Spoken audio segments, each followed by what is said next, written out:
Hello and welcome to The Hero Spouse. This is Facebook Live, and I am here to answer any of your questions about marriage and midlife crisis. And let's get out, let's get our business out first. I'm going live in three places. I am going live on YouTube. I'm going live in a private Facebook group as well as a public Facebook page. If you are in the private group, you may make comments freely, and only people that are in the group can see those comments. But if you're in the public group, public page, your friends could be notified depending on how you have things set up, but your comments will go into a public place so they can be seen. So I'm going to go in and tell you which group you're in, and you'll see in the comments which group that you are in the public or you are in the private, depending on which page you're seeing. So give me a moment to do that. I'm also going to be refreshing my page to make sure that I am coming through everywhere. Also going to make that mute. Okay, good. I'm coming through on Facebook. On YouTube. Finally decided I could try. I usually don't check YouTube, but good. Coming through here. In addition, my membership Stand Up and Thrive, which is a support group for left behind spouses, for moving spouses, is open today. It is open until next Thursday at 9 p.m. Pacific time. So I'm putting a link to Stand Up and Thrive in this comment as well. So let's see, it is going through. That it just went through in the public group and came through on my screen, so that's good. Give me a moment while I grab the comment for the private group.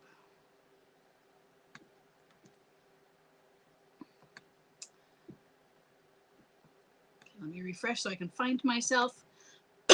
Excuse me.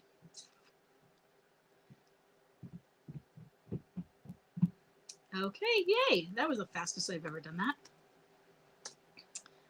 And it might be a good idea. I haven't ever done it before since I don't usually watch the Facebook during this as well. But maybe I should, I'll put the membership link into the Facebook comments as well. So let's try that for a moment.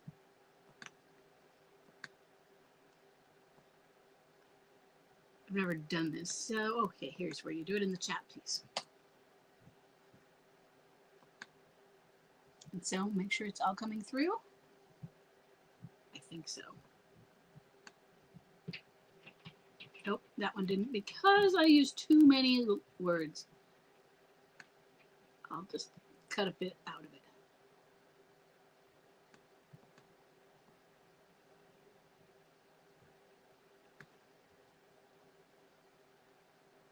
Still too many words. Okay.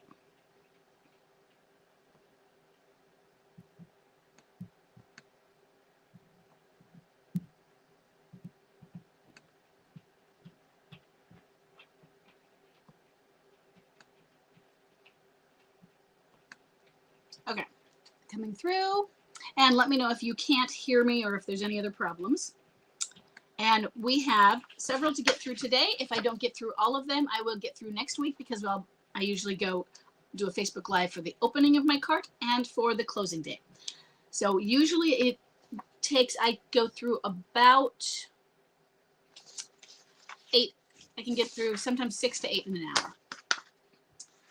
Okay, so let's get started. Number 1. And I'm going to watch the comments in case anyone has anything to say. Number 1, we have Pam. Pam has a bomb drop of August 28th, 2023, a date of marriage of 1994. She has a clinging boomerang who is a low energy wallower. She says he's slowly coming around. Sometimes he hugs me and tells me he cares about me a lot. My question is he making peace with himself? He shows no guilt at all. Does this mean his empathy is slowly coming back? So there's a few things that I'm going to ask. The first thing I'm going to ask is, when you say, what mean his empathy is coming back? That he's making peace with himself? Because that would make sense, but him not showing any guilt wouldn't mean that. So I don't think that you meant to connect those pieces.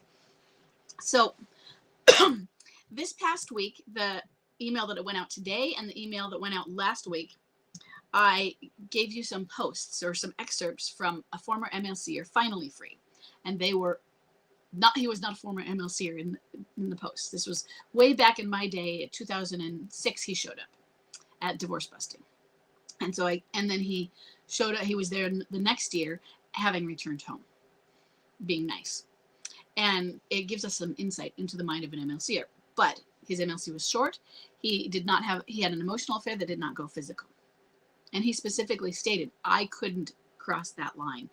It wasn't like, no, I'm not that kind of person. He was saying, I just couldn't get myself to do it. So it was in his head, and she wanted him to. The alienator wanted him to. So did he have a midlife crisis? Was it a midlife transition that was too mild? It was a few years. So given that, that would qualify a low energy wallower, didn't have an affair. But what about right now, Pam, you're saying your bomb drop was August of last year. We are at 6 months and what, about 3 days from that? You're at the 6 month part. So does that mean, let's say he's good and he's done or getting better, and does that mean it was a midlife transition and not a midlife crisis? Because oftentimes that's what I have said. And that came up earlier last week which is why I decided to send an email with those finally free posters. We had a former MLCer come into the board saying, hey, can you, I'd like to help. Or a former or present MLCer who was only a few in fact, maybe it's yours. I'm sorry if that's the case, that I'm getting confused because I am a few weeks behind on. Some of these came a few weeks ago. But I have specifically said, if your MLCer comes home and it's only been 6 months, it's been a year, that's probably a midlife transition. Midlife crisis lasts 3 to upwards of 7 years. So it's not that I want to revise that because this is very subjective. It's not a disease in the Diagnostic and Statistical Manual. It is more of a condition, kind of like teen angst. And I'm wondering if maybe it would be better even to put that on a spectrum. I put so many things on a spectrum where you just say, yes, he's a little bit more this, a little bit more that, kind of like all the way boomerang versus all the way off and on. It's all just a spectrum. So maybe we need something that is called midlife crisis level 1 and 2, midlife crisis light. And all midlife crisis is a midlife transition. So it's all transition. Okay. And I am not going to tell you that your MLCer is coming back, that is empathy, any of that. This could all be standard cycling within a 3 to 7 year crisis. Okay. I'm not trying to give you the bad news, but we see those ones. There are several out there. Yeah, my husband's home and he's been home and some people were like, okay, he's home, but it's not going as well as it's making it seem, and they're going to go away again. And sometimes those of us who have been around a long time can see the signs read between the lines a little bit. But some of them, he's been home for 4 years. It's good. He was gone for 6 months. But they describe all of the details of absolute crisis, horrible things, but it was just shrunk into 6 months. So maybe instead of saying, no, that couldn't have been a crisis, because I don't want to minimize the experience and the feelings of loss they had or that you had. Maybe we have a standard midlife crisis is level 3 and above. And maybe midlife crisis light is level 2 or level 1. And don't get don't make the mistake of thinking, oh, well, low energy wallower is level 1 or midlife crisis light, level 1, 2. Low energy wallower can be extreme because of the length of time that it takes. But maybe with time we put on, if it's a short. I mean, these are just thoughts that I've been thinking of in the last week, so it's nothing official that I've written down in concrete, but something to think about. Because we do have so many of you who describe the experience, and it doesn't feel fair or unfair. It doesn't feel fair to put it with all of those that have been in it for 6 years, and it's been horrible, to say this is the same thing. But then it doesn't feel unfair, or it doesn't feel fair to say, no, you didn't have a midlife crisis. That was just a transition. So maybe if we can get some sort of levels to them, that might do something. So he shows no guilt.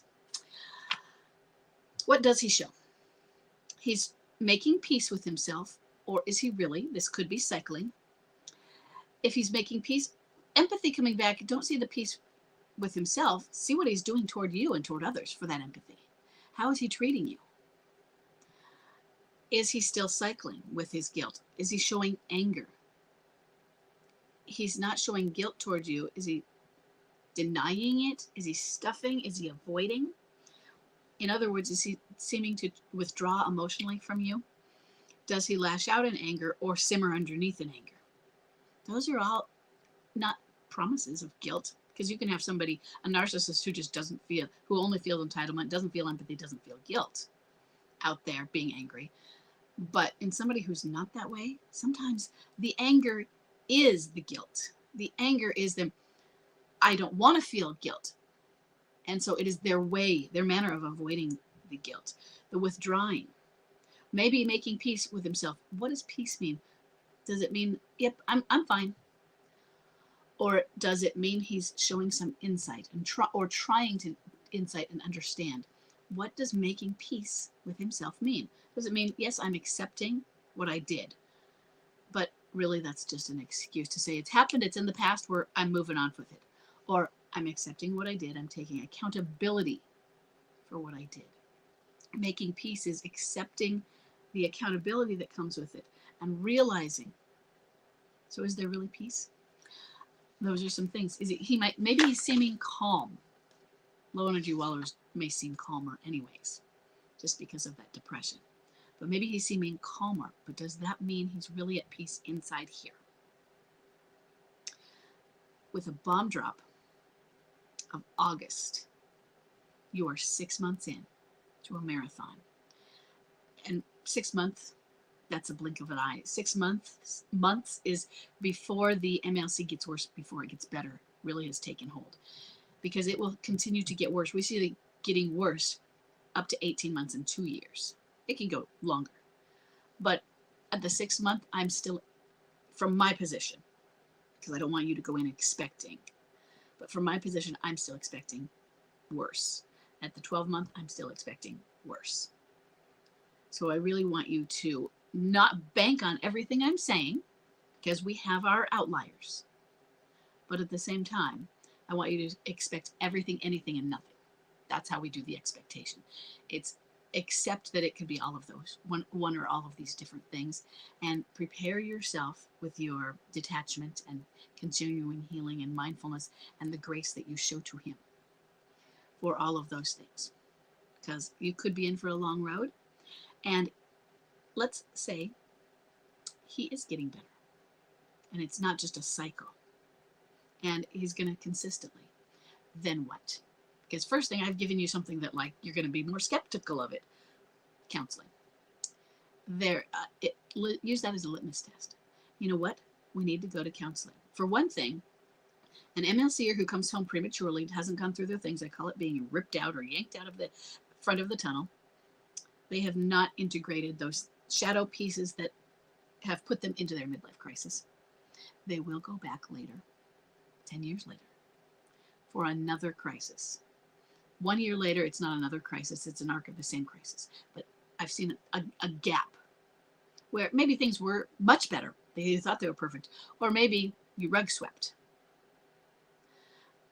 My feeling of those who rug sweep more than do things, and it is better, and it gets better because they do the making the amends and the counseling and the healing officially, not just we can handle it ourselves, are less likely to have that return of a crisis. If he hasn't integrated all this stuff within the crisis, maybe we can do it through our healing processes and through our counseling and the therapy that comes later. So don't skip out on the steps that you use professionals for. It is above our pay grade. It is above our pay grade, even if we're a professional, because you're not your own client. Okay. So let's move on to number 2. Number 2, we have a female left behind and forward moving spouse with a bomb drop of April 1st, 2018. A date of marriage of 1998. She has a clinging boomerang who is a low energy wallower. She says, he was at, and I have extra on this from an email. So just really, there's a lot. So I'm just going to try and use the extra to give greater understanding on what I say. He was at home from April 28th, 2018 to October 2022. So for 4.5 years after the bomb drop. But now, there's no contact unless I initiate. In December 2023, he promised communication would be better. After the holidays, he asked to talk. He came over and said he didn't see a path to happiness. I asked if we could start communicating and spending a little time together so we can see each other's progress. He would think about it. He texted the next day and asked me if I wanted to meet for lunch. We had a good conversation. The next weekend, I invited him for dinner. This was the first time in 14 months that he has accepted a kind gesture. I let him do the talking, and he opened up a bit. He said he seemed despondent. Yeah, the previous everything you said right before that came through with that kind of idea. He's full of resentment, negativity, and victim mode. Did he say that, or are you saying that? Because you said he identified himself as despondent. Okay, so that's one question. When he left from dinner, I thanked him for opening up. He said maybe we can get together again next weekend. I've been trying to be the safe place. I'm not sure what to do from here. I'm 61. Do left behind spouses ever gives MLC the choice? And is the choice you're saying, then she says relationship coaching or divorce, is that the choice you're asking? Because usually what the question I see is, do MLCers give the left behind spouse the choice, and then not, and it's just means of reconciling or not. So I'm going to look at it that way. Yeah, they do. They may not know they do, and the ones who do are the ones you have clinging boomerangs. In the long run of it, the left behind forward moving spouse has the choice of what happens with the marriage when you have a clinging boomerang. You may have the choice with others, but the odds are greater with that clinging boomerang, because that is the one who needs reassurance from you, is needy towards you, doesn't really want to fully disconnect from you. Boomerangs would be next that aren't clinging, because you have communication. If you have a vanisher, how do you do that without any communication at all? But yeah, I had the full choice in my relationship. I could have ended it. Sure, we all have that part of the choice. But it comes down to them sometimes officially leaving it up to us. Yeah, I'll do what you want. Them finally coming around and wanting it. And that's where we really are. So, but what she goes on to talk about is really how he's an avoidant personality. And you mentioned avoidance a lot, so I'm thinking that it was a bigger level of avoidance, and maybe avoidant attachment issues. Saying that he was extremely passive, not often paralyzed, just keeps avoiding. So the theme of the additional email was more how avoidant he is. And I've only scanned it once or so, because I received it just a little bit before we went live. But also, one of the things that can go with this avoidance is, she says he has such a long negative narrative, so very pessimistic. Some of it so exaggerated that I just try to, some of it just plain BS, but I try my best to zip it, use my Laura Doyle skills, and validate. I've only gotten a chance to do that 3 times in the last 14 months. So one of it says, I don't know what to do. Do I reach out for and ask for more opportunities? I don't know how else to show him I'm a safe place. Or is it time for me to realize that hope is now just a dream and he is not able to heal his inner traumas? I like hope, even though, as I said, I think it was in this last email or so, I have been accused of not liking hope. I like hope. I just don't think that hope is this huge thing. It's not something we should rely on. Hope is that tiny thing you use in the beginning that lifts you up to get to the things that really help you through. It is a flicker. It is a flame. It means there's a chance.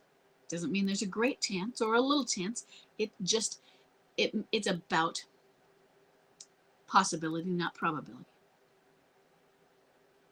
And sure, so I think there is hope for that. That doesn't sound like a really great speech on how you should use hope, though, because I don't want you to bank on hope. The dream is your reconciliation. The dream is not just reconciliation. The dream is that he becomes better, that he can work through this. And like you said, in your hope it is now just a dream and he's not able to heal his inner traumas. He's able to heal them. That doesn't mean he will. That's where we are with that. And as you have learned, this is a slow process. And the last 14 months, you've had a few opportunities. And it seems like the last 2 months have been really where those opportunities have been. And it is going to continue to be slow.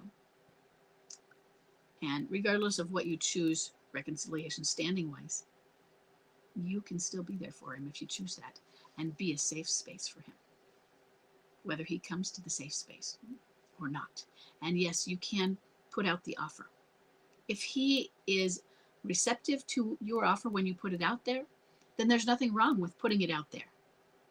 If he is receptive to it every 3 weeks, but if you did it every week, he would start to withdraw. Well, then you know that he has this limit.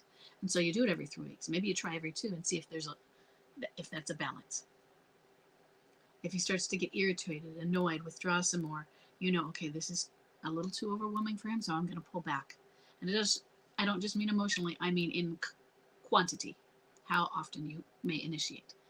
If he wants to do, if he's accepting of you initiating every 3 days, well, why not? Right now, it has been, for everyone listening, in her case, it's been 6 years. What do you have to lose that you haven't already lost? Right? So you can put yourself out there. Just be that safe space. I know it's hard, and I know that it feels hard when you feel rejected. So do what you can and keep taking care of yourself. Okay, we're going to go on to number 3. We have an anonymous female left behind a forward-moving spouse with a bomb drop of November 26th, 2020. A date of marriage of 2010. She has a clingy boomerang who is a low-energy wallower. She says he was a classic high-energy replayer for the majority of his crisis. Was he really? Maybe he was.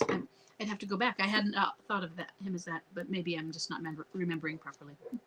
But he's now more a low-energy wallower. He's clearly entered a new phase. He is kind again, more communicative. He let me know the alienator has been gone for over 6 months, and I like that he let you know. And he wants to spend more time together. Good. He's frustrated that his job makes this difficult.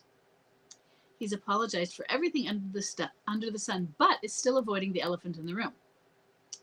We've both acknowledged we feel stuck, and I said the only thing that will get us unstuck is facing everything, and he agreed. Now he's going to be scared of facing everything, wouldn't you be? Okay. It feels like we're so close, and I can tell we are turning a huge corner. However, I asked if he had any communication with the alienator, and I was shocked that his answer was, "We are done, but I understand if you don't want me to talk to her, and I'll make that change." What?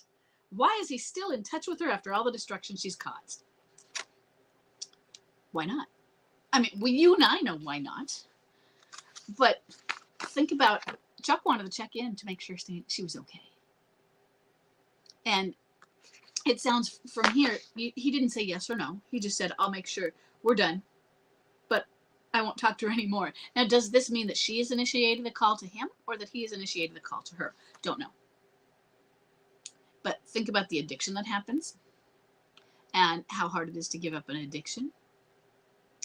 You see the phone ring and you see that number on there, and maybe it was easier to not answer, to not call, but when somebody initiates to you, it's like all you have to do is push the little button. So he is not thinking of it as destruction she's caused, because he caused the destruction along with her. They caused it. So the way you're pointing it is, after all the destruction she did, everything she did to us, it's after everything he did to you, after everything he did to himself. And so and that's why he is avoiding as well. It's very hard to face that mirror of that destruction, especially when your daughter has been so hurt by it as well. So why? It's not hard to pick up a phone and call somebody. Maybe if she has been somewhat of a friend that listens, And alienators tend to be that. They may not be good listeners, but they are good listeners in limerence when they're first learning to get to know a person, because there's a payoff. And that's MLCers too. And I think back to Finally Free in the emails, what he said. That he just called her, and I think it was his high school girlfriend, and they talked. And they could commiserate together about their horrible spouses or about their fears. So everything has a guess, right? But let's see. What is he calling her about? Why? When you did fine. You asked him if he had any communication, and then were shocked when the answer was basically yes. So first thing, what prompted you to ask? Because when you ask this kind of question, if you know you're going to ask it, I want you to stop. And I want you to say, before I ask this question, I have to realize this is a yes-no question. And he might say yes. I have to, if I'm going to ask a question, I have to accept that yes might be the answer, or no, but whichever, the answer I don't want, whether that is yes or no, I have to accept that it might be the answer. I might not like the answer. And it sounds like you weren't prepared for that piece of it. I went several years ago now, because somebody had asked me a question, and it was a question I was like, okay, you know what, I'll ask Chuck about that. It was something he as the MLCer would know, and it might have been his story. And I asked him about it, and that's when I found out that he did make, or she called, I can't remember who did the call. He might not have remembered it, but he had one communication with her after everything, while I was either at grandma's when I was taking care of her right after I'd arrived, or right before that. He wasn't sure if it was in the weeks right after he left or a few weeks after, right after that. He left in October, and he was with a neighbor for a few weeks, and then he was home, and I was at grandma's. And she wasn't sure if it was right after he got home or while he was with the neighbor, but it was right in the beginning.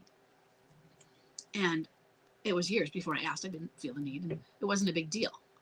And I went and asked, and I don't know if he would have told me at the beginning, in that if he'd done that. This was like 5 years later.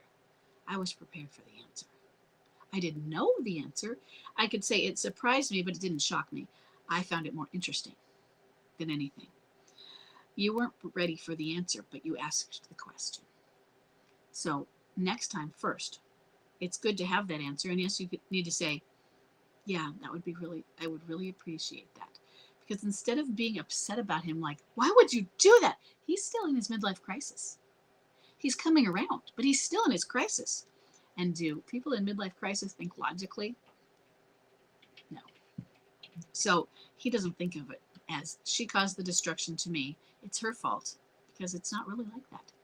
Yeah, she contributed and she pursued, but he didn't stop it. He's at fault. And it's your marriage. I don't agree with those people who say, why do these people get mad at the alienator, the other woman, when it's not their fault, it's not their marriage, they don't have any responsibility? BS, I call it that.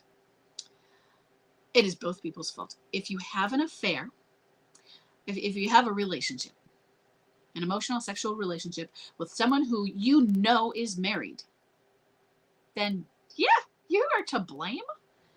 I'm still going to put more blame on that other person, on the person who is in the marriage.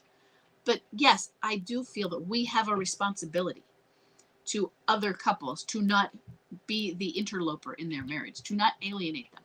That is our responsibility as well as good citizens. But he still has more. If it's 40, 60, if it's 30, 70, could depend on the relationship, could depend on the dynamics, could depend on if he's a superior, what kind of levels they are as well. But he's not seeing it like you're seeing it. And when this happens, just be really gentle and respond to him with, yes, I would appreciate that, rather than freaking out. And I don't know if you freaked out. I just know that in the text that you submitted to me, you showed your emotions. And you may have done well at not showing that to him, which would be good. So I want you to be more prepared when you're going to ask questions like that. That's for everybody. Okay, we're going to go on to number 4. Let's see. Oh, yes, okay. We have a female left behind and forward moving spouse with a bomb drop of February 24th, 2023, date of marriage of 2012. She has a vanisher who is a low energy wallower. She says, my wife had an emotional affair at bomb drop. She moved out in April 2023 to live at her parents' house. I don't think the affair is still happening, but they still see each other at her job. The alienator is a client. For the first 3 months after she moved out, we met for lunches and dinners. Then she started texting less, which then turned eventually into only emailing me. She monstered a lot through all of this. She never loved me. She's never coming back, is what she's always said. She filed for divorce in October. She's now gone no contact, and she's blocked my number. I wasn't even texting or calling her. We share a teenage daughter, and co-parenting is impossible without contact. She's turned from a clinging boomerang into a vanisher, and she's ghosted me. She still takes our daughter to school every day. Why did she ghost me when I wasn't bothering her? When she filed for divorce, I did tell her I didn't want it, and I know she's going through something, and that can take as much time as she needs. Is there any hope? Okay, so go back to what I said before about hope. There's always hope. And I want you to really look at what finally free is sounding like. The anger. Some of the ones that I'll be putting out later, I've got a bit of content for him that I'm working through, trying to figure out how to organize it in a way and put similar content, similar of his posts. I've got some themes going. But he talks about his anger. And he talks about how, why, if he did withdraw, if he did not see her for a while, why? And even then he was sneaking over to his kids' school to watch them at the playground. So there's this anger, but they don't want to acknowledge it. Maybe it's triggered by you. So go to your post from today, or maybe that was actually yesterday. And I'm sorry to say this, but everything Tessa told you, she's right. Follow it. I hate to say that.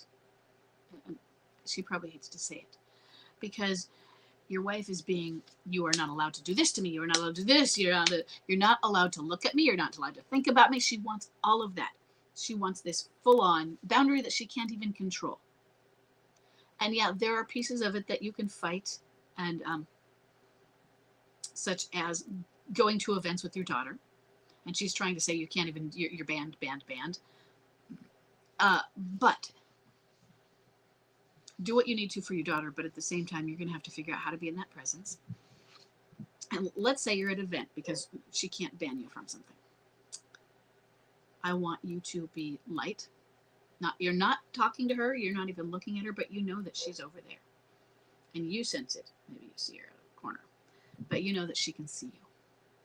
And she sees your body language. And the body language, remember how I say we're supposed to be grace and all of those things? But she's not accepting it from you. So she is now seeing that you are just that way, even though it's not directed at her. You are light, thriving, joy, you smile, and you look like a person other people are enjoying being around. You can laugh easily. And that you're safe, even though she's not getting that directly as a relationship with her. You're just a nice person. Is there any hope? Right now, what we're trying to do is help just give her time for her crisis. Every time you tell her something, she's going to resist it. And what I mean by that is, oh, you're being nice. One of the things finally Free said is, she's changed. She's being nice now. She's being all this thing. It's more manipulation because she's being nice. Her niceness is a manipulation. So what would you say if she were being mean? She's being a bitch. I mean, the wife, you in this situation, finally Free's wife, it's in a double bind because no matter what she did, well, if she's being mean, she's being a bitch. And if she's being nice, she's manipulating me to get me what she wants or to get me to come home or it's a trap. So whatever you do, it's not whatever you do is wrong. Whatever you do, they're going to try to point to a reason to make that wrong. And you're not damned if you do, damned if you don't. You do what's right anyway. Is there any hope? There's always hope. But I want you to focus on here. Well, she's in the periphery out here. And if you can, get an attorney to go over everything for you to make sure that you're protected. But also to show that she is trying to micromanage the control. And I want you to show her that you're not fighting. She is claiming that you're going to fight everything. What a projection, huh? So if you have an attorney doing it, you blame the attorney for it. And I'm sorry you feel that way. This is what I know that you've been told you can't. You're basically, you have no rights kind of thing. See what you can do with the attorney. And with the no rights, if there's nothing you can fight on, you don't have a reason to drag it out other than you're just going to be Grace. Do everything you can while being Grace. Follow all the rules. And I mean the legal ones. And that. Yeah, there's hope. But the hope is going to be based on your treatment. And she's not going to let you treat her well or not well. And so it's in the periphery that you are there. You are there not trying to walk up to her and say, I'm so sorry that this is happening to us. This isn't what I wanted. This isn't what you wanted, but this is what you got. She is going to find a reason to be nasty to everything and find a reason to turn everything and twist it. So you let her observe you through the grapevine or observe you through periphery based on your treatment of others. Okay. I'm so sorry. I know it's a really tough one. Okay. We're going to move on to number 5. See how everything's going. Okay. And I'm not getting any comments yet, which isn't. So let me just make sure that everything is okay. Good.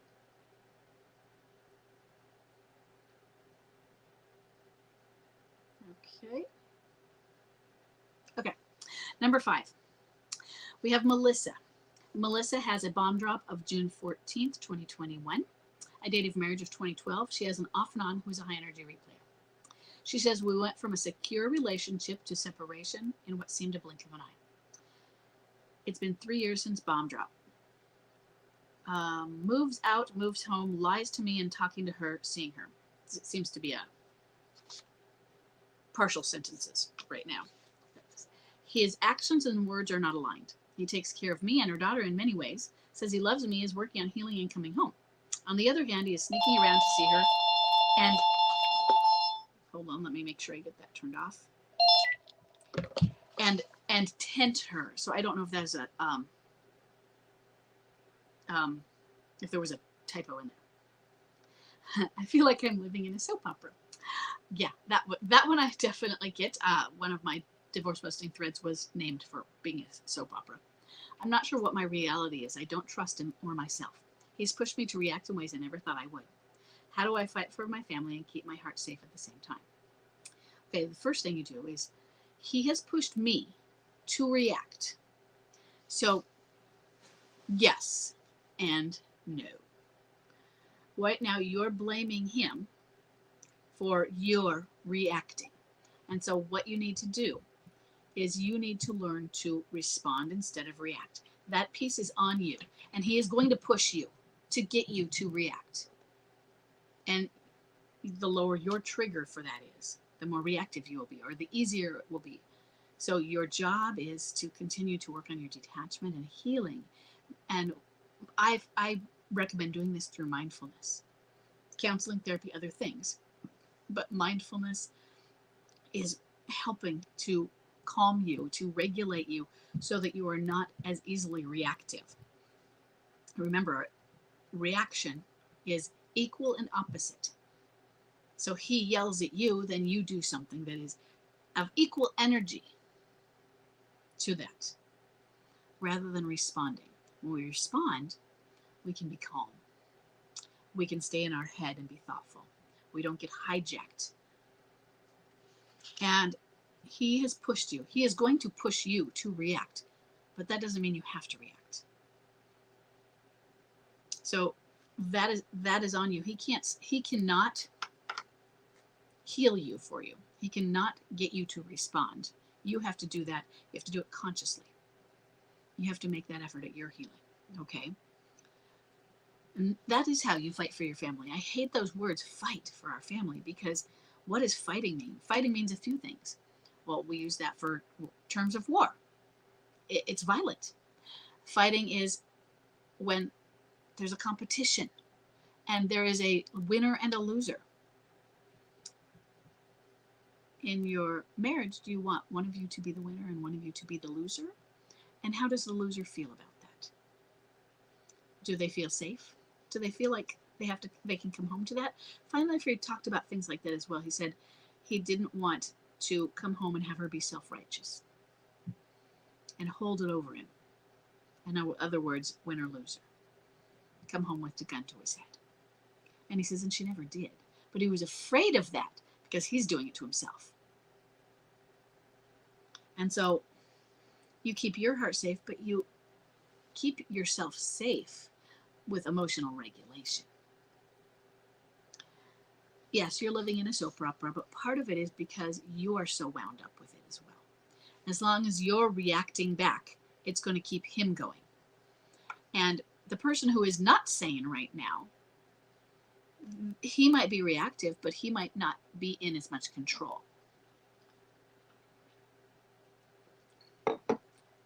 And so what we can take over, we can't fix him, but we can still help to calm another person down by not allowing their poking to escalate us. And they will try.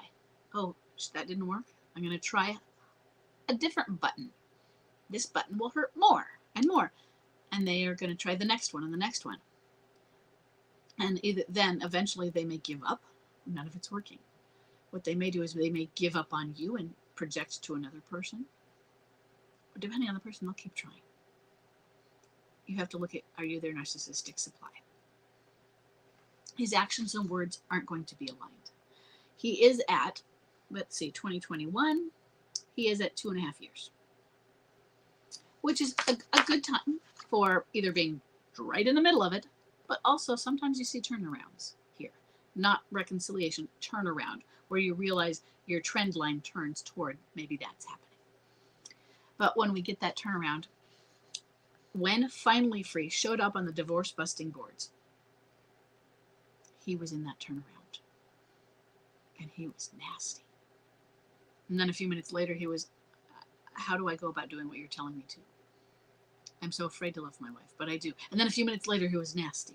And he was nasty poking at us, you crazy ladies. He focused more on the ladies. There were both men and women, but a lot of it was that. And then it was at her, how horrible she was, how he can't stand her. I think one of the posts, how much he loved her, was in the same exact post.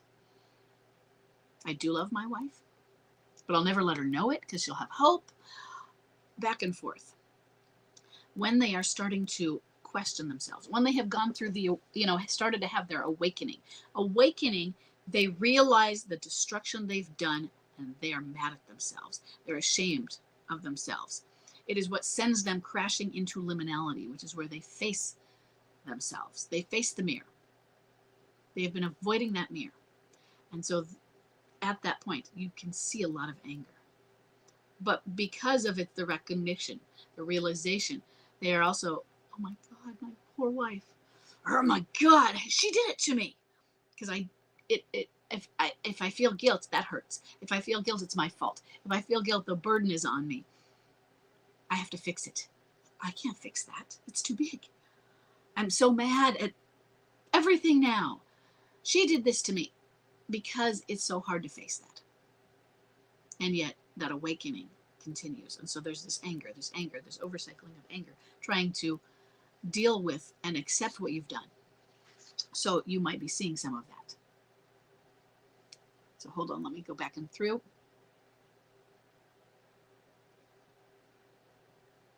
So I do want to know why you say he's an off and on. We went from, because maybe, what was he an off and on and is not now? If he's starting to come home, then you're having contact.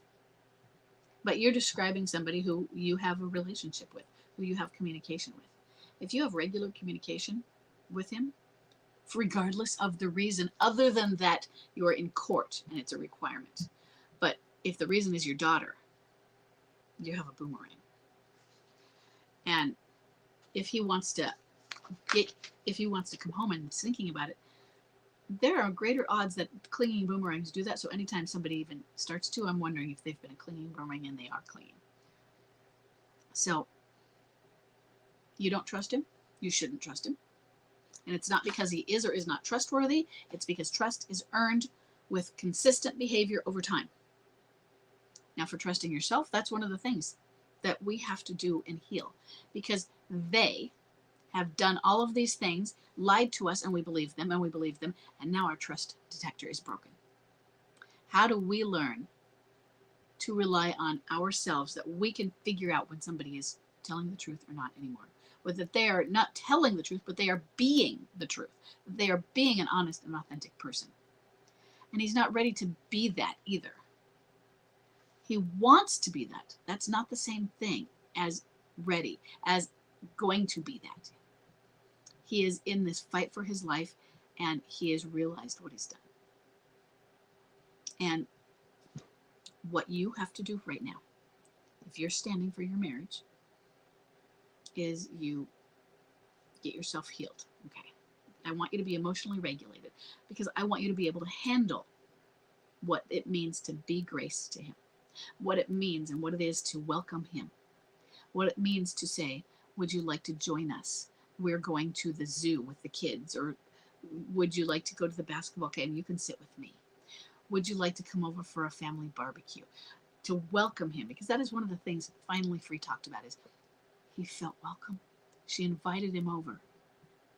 And had she not been doing that and not throwing things in his face, and she was just not asking questions. He said that several times. She didn't ever ask me a question. She didn't ever ask me. She didn't bring it up. She didn't bring it up. It didn't mean we're avoiding the elephant in the room.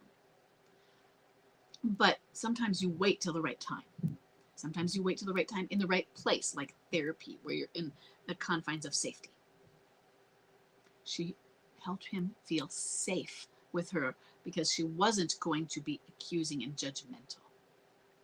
He felt welcome with his children, so that it was a pleasant experience. And yes, that also increased his guilt, because he realized what he was doing. And she set a boundary and said, sometimes, you know what? I can't deal with you right now. Sometimes she said, I can't deal with it right now. I'm going to go while you're with the kids, and you can be here without me.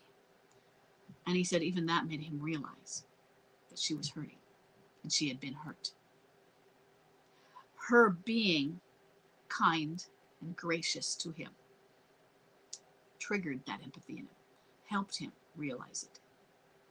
She wasn't just, you're a great person doormatting wise, and I believe in you because you're so wonderful. You don't, I like the I believe in you stuff, but don't give the praises that don't make sense with their current behavior. You can say, you were this, and I believe you can be it again, because I believe in you. But don't coat it on with sugar when that's not reality. You have to find a balance, which is why this is a tightrope. And keeping your heart safe is believing in you. You're going to do it with empowerment. You're going to do it with boundaries. But when you heal, how do you keep your heart safe? Your mindfulness gets you regulated emotionally and gives you confidence. Okay? So mindfulness, it really is, it's the key. Okay? I'm going to go on to number 6. We have 10, 11 minutes yet left. Okay. We have a left behind and forward moving spouse, female spouse, who has a bomb drop of September 20th, 2023, a date of marriage of 2000, and she is not familiar with either contact or energy levels yet. She says, my MLCer cheated on me and had a 2-week affair with a stripper, or prostitute while out of the country for dental work. I was aware of this from the first evening, and when questioned, he was honest with me from the first night. Unfortunately, our connection Unfortunately, our connection runs deep, and he moved out. I'm hoping the unfortunately is that he moved out, because connection running deep doesn't seem unfortunate, but okay. He moved out, but we keep finding our way back to each other intimately. Okay. We grew up together and have been together since I was 16 and he was 18. I believe his ego and shame are keeping him avoidant. He's almost always ready to cry, and I can see and feel the love between us. Should I let him go start a new life? We have children together. Should I hang on but stop being intimate with him till he opens up about his true feelings? What you should do is get therapy. This is above your pay grade. You have not described midlife crisis. You haven't not described it either. But all you've said is, my husband cheated. My husband made a mistake, and immediately felt bad for it. He admitted it, all these things. So it's not that you haven't shown me, it's not that the midlife crisis things aren't there. You haven't talked about those. So one of the questions I have, especially, and since you're here asking me, should I let him go and start a new life? Why would you do that? I mean, there's a letting go, yeah, but why would that be a consideration when it sounds like he doesn't want it? He doesn't want that. He made a very big mistake, felt immediately horrible about it. He is filled with guilt, and so the idea is, I guess it should be over, and you're doing it as, I'm letting him go, rather than, you're not saying, that's my line in the sand, buddy. So my question is, why? Why? Should I hang on? No. Hanging on is what the desperate person does. That's the rodeo cowboy, and they're being bucked off. You're not being bucked off. He is not shoving you, and nothing like that. Do you need to stop being intimate with him? Do you feel that he's cheating right now? Has he been tested for STDs? Till he opens up about his true feelings. So you're going to withhold intimacy from him? Is withholding intimacy from him something that is going to help him feel like he could open up to you? Is that how it works? Often with men, intimacy helps them open up. So withholding it doesn't sound like a solution. But what you do is you do need therapy. Find somebody who is emotionally focused therapy.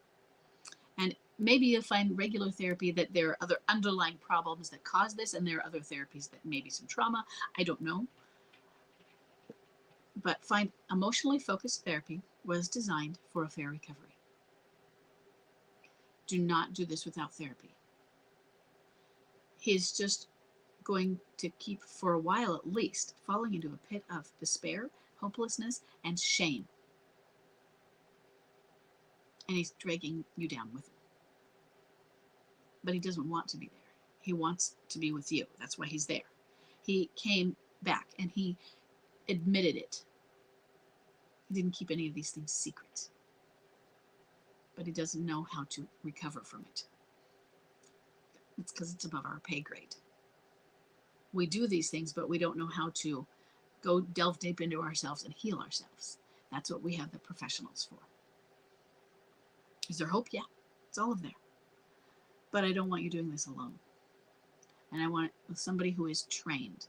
So what I mean by that is, don't just go, well, let's talk to our minister about it. Unless your minister is a trained therapist, specializing in marriage, specializing in couples, go for it then.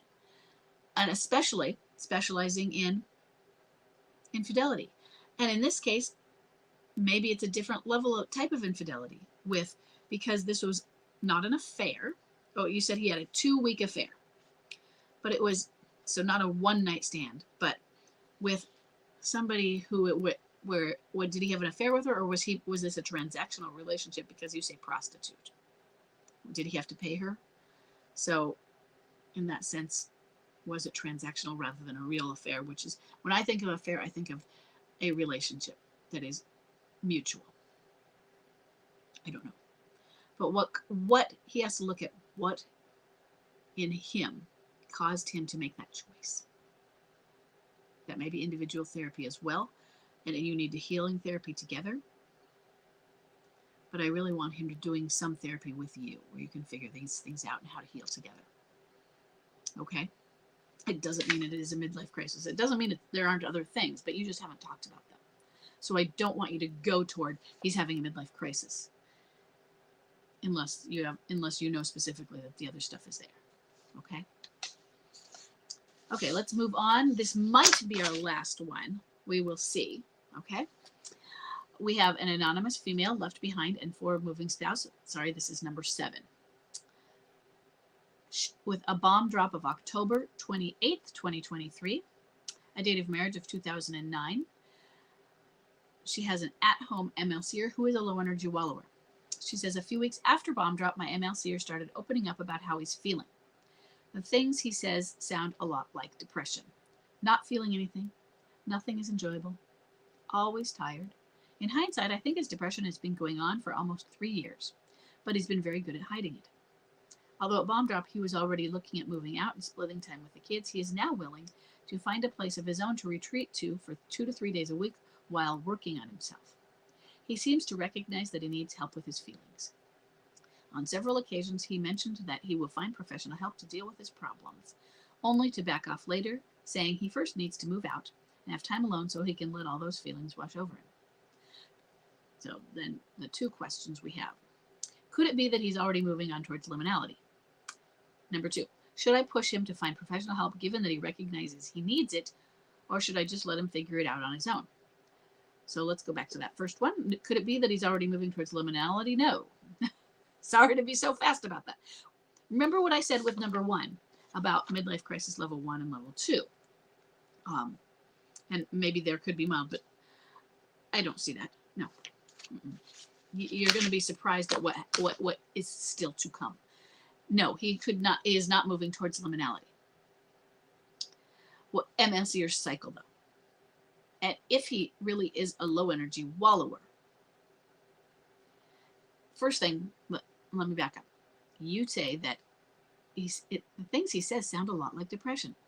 Midlife crisis is depression. It could be named midlife depression instead of midlife crisis. But yeah, Elliot Jacques called it midlife crisis, and that just took. So that is the name that is accepted. That is the name that is Google searched, all of that. Midlife crisis. But it is a depression. High energy replayers is masked depression or covert depression or male pattern depression. Those are all things that we call it because they're the things that we don't think of as depression. But the behaviors in a high energy replayer are behaviors meant to avoid what we recognize as depression. You have a low energy wallower, so he is recognizably depressed. And it makes sense. You say, I think his depression started about 3 years before. He's just been good at hiding it. And there may have been a trigger 3 years before bomb drop. The trigger is 6. It could, sometimes we see 2 weeks, but when I started, they said 12 to 36 months before bomb drop. I would say 6.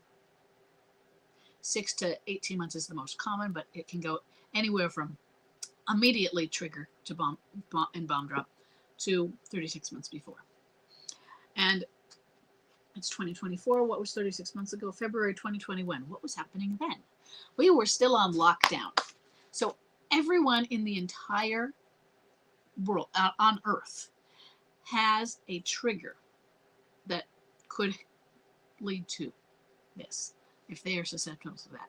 That global pandemic was a major thing for everyone. So if you can't find a trigger, maybe that's it. He is not moving towards liminality. MLCer cycle. I do like his idea. Low energy wallowers are going to be different than high energy replayers. When you read the stereotype of midlife crisis, you are reading a high energy replayer. And that's why you're like, well, that doesn't fit. It's because it's a low energy wallower. They are different. They're still MLCers. And don't change the timeline. Keep that timeline. It's just pieces of it are different. And it may be that it's harder to tell liminality, although I find it hard to tell liminality no matter what. But when somebody is already depressed and now liminality is what we think of as depression, oftentimes we see depression now with liminality.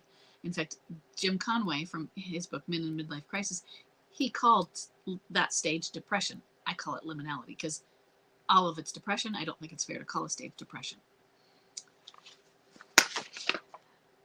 Should I push him to find professional help, given that he recognizes he needs it? Well, he recognizes it. Or should I let him figure it out on his own? I think you know the answer because you asked both. He has to figure it out on his own. Now, I will admit to you, if I were you, I would probably be doing the pushing also, but I shouldn't be. You have to back off. You have to let him fail. That's the hard part, because his failure can pull you down as well. And even if it's not pulling you down emotionally, mentally, what I mean is there are consequences to the kids and all of these things, but you have to let him fail. You have to let him figure it out for himself. There are times where you can give little tiny nudges, but make them really tiny.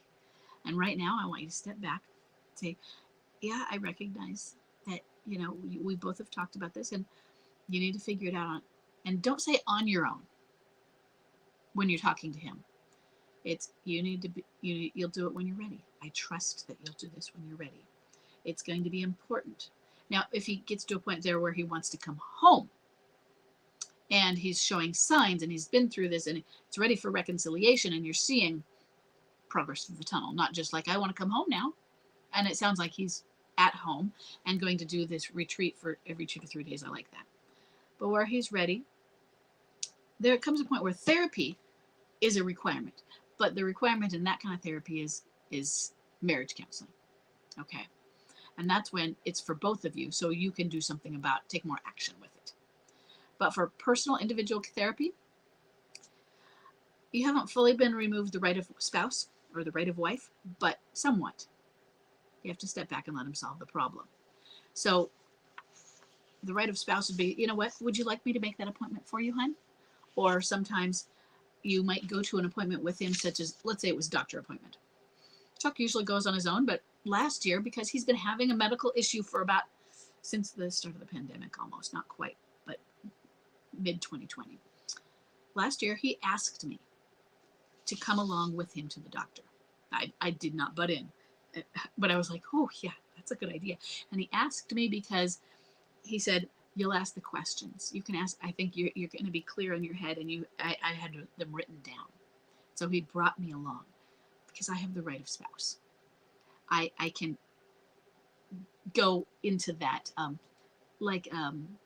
social grooming kind of things. You're going to lose the ability to socially groom because they're like, get away from me. Same thing.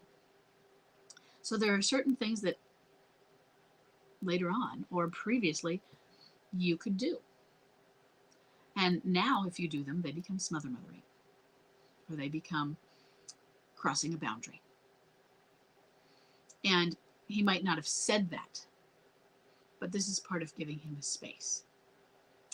And you can let him know, I trust you to, not trust you to handle it, but I trust that when you are ready to do that, you'll call someone. You'll call someone to get some help. And then you let it go. Because he's going to say it, and he's going to say it, and he's going to say it, and put it off, and put it off. It's very easy to put off. But I like the idea. I'm not saying it's going to work or not work, and don't put a timeline on work and not work. And if he tries to put a timeline on it, saying, I'm going to do this because it'll help me get better in 6 months. And then he's going to be so upset that he's not in 6 months, and that he feels, no, it's not, I don't feel any different, we should end it. You know what? Sometimes these things take longer than 6 months, and you'd be very calm with it. But I like the moving out, spending time with the kids. He's now willing to find a place to retreat to for 2 to 3 days a week. I like it. Now, is he using that as an excuse to meet up with someone? I can't tell you. Or maybe he's not at all, and maybe it's all honest and authentic, but if he meets somebody, bonus, I got this place.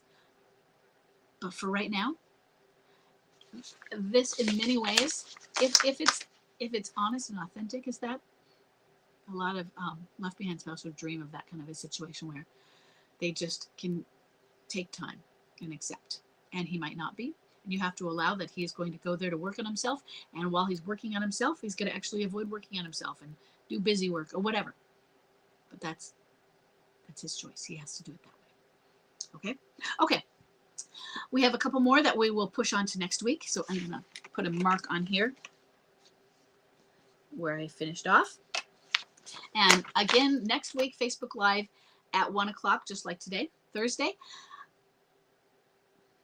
Stand Up and Thrive is open until next Thursday. So if you are interested, you can just check it out at the links. The links will just take you to the information page.